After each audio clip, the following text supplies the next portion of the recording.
Over the years of living in the Fargo, North Dakota, Moorhead, Minnesota area, this particular state park, which is the one closest to Moorhead, Minnesota, it's just east of Glendon, Minnesota on Highway 10, this has become a favorite.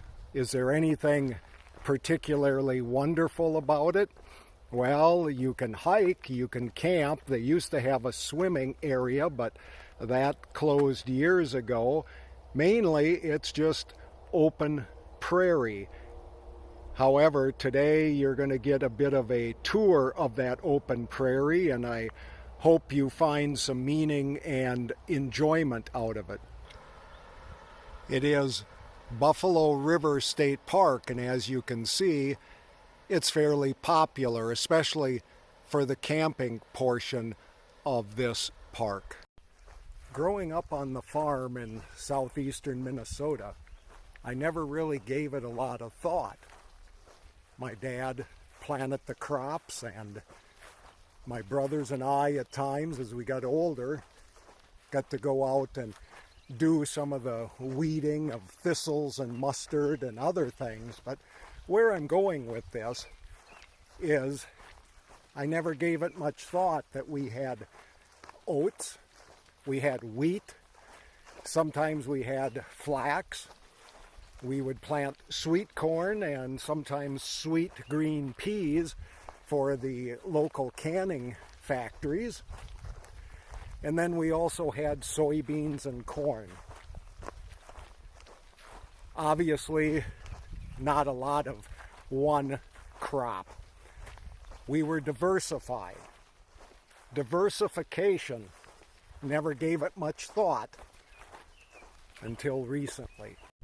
So those days I'm talking about on the farm were the days before there was a lot of pesticides and herbicides and sprays and other things to get rid of weeds and other encroachments onto the crops. So we were out there by hand.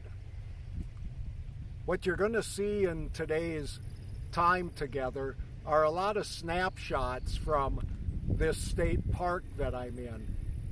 Some of the snapshots, well, there's a variety of them. Some of them may be called weeds, such as milkweed, and yet we try to grow more milkweed because it helps with monarch butterflies. There's a blossoming thistle that you might see. All of this is in the prairies, in the grasses, in that which grows in many ways naturally out here. It's diverse, not because somebody said it had to be. It's diverse because that's simply the way it is.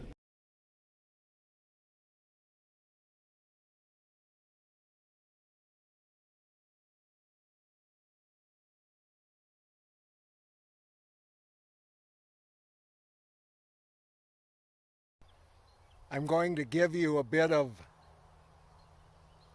a panoramic view of the prairies out here on the west side of Buffalo River State Park. Obviously, you can see where a path has been mowed for those on foot to hike or run or just to get out and see the prairie, but the vast majority of it is a lot of tall grass, plants, while the mowed path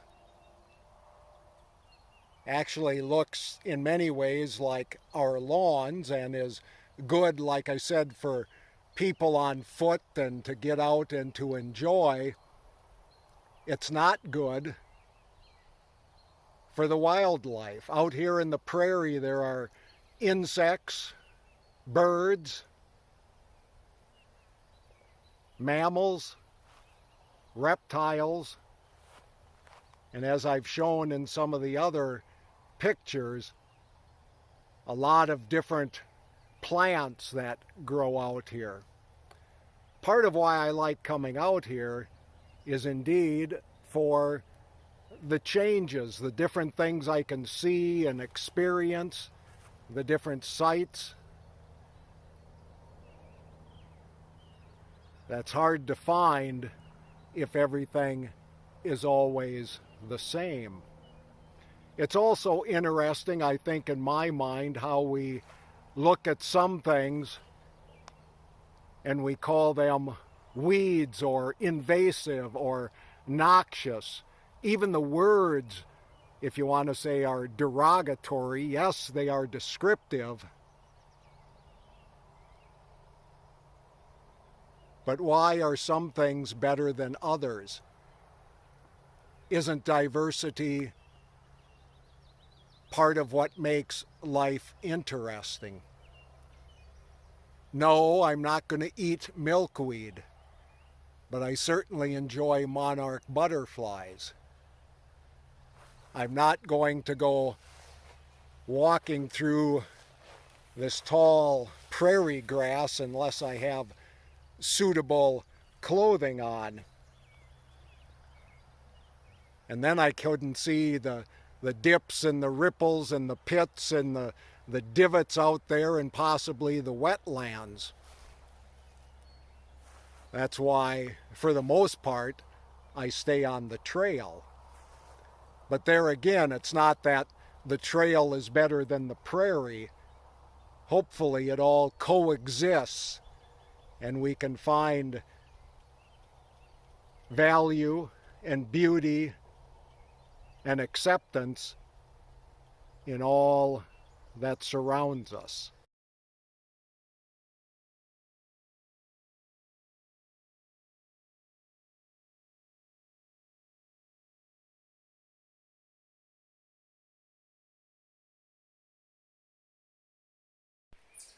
So here is one of those wild raspberries that seem to be prolific in certain areas out here, and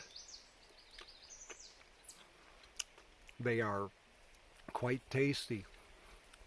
So back to diversity. We often think of that in human terms and in ethnicity, in religions, in lifestyle, in gender. We have all sorts of ways that we want to talk about diversity. But I think one of those ways that we forget is the diversity of our emotions, of our feelings, of our experiences in life, in our relationships. It'll be 41 years in September that Brenda and I have been married. The last couple have been not what I guess either of us expected. My wife has some significant health issues. It isn't, coasting into retirement and doing all those things. It actually gets to be quite, in some ways, restricting.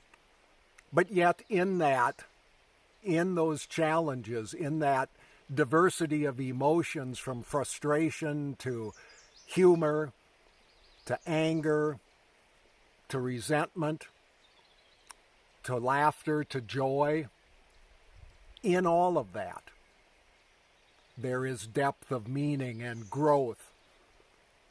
I think if we only did one thing or only had one aspect of life, as much as we may say, oh, that'd be great, I like things to stay the same, there's no way in that to experience the depth of humanity. So I continue to enjoy coming out here to Buffalo River State Park. I enjoy seeing more and more of the differences, the nuances, and trying not to label things as good or bad. They just are. And then I can experience and grapple with them and find some new depth in my own life.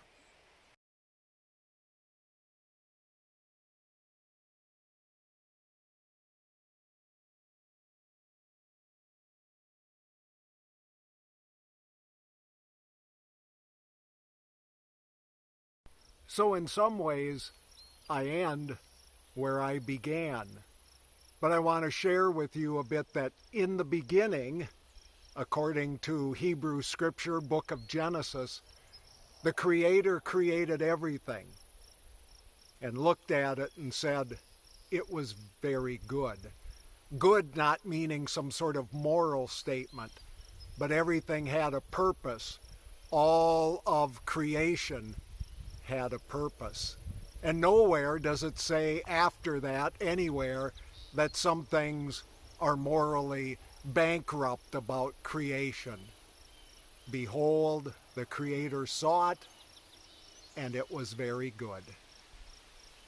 Yeah, Buffalo River State Park may not be the most popular, may not have the most activities for people. It may be a lot of flat prairie, but yet in that is great beauty, massive diversity, and opportunity to enjoy the life we have been given. And once again, as always, thank you for watching.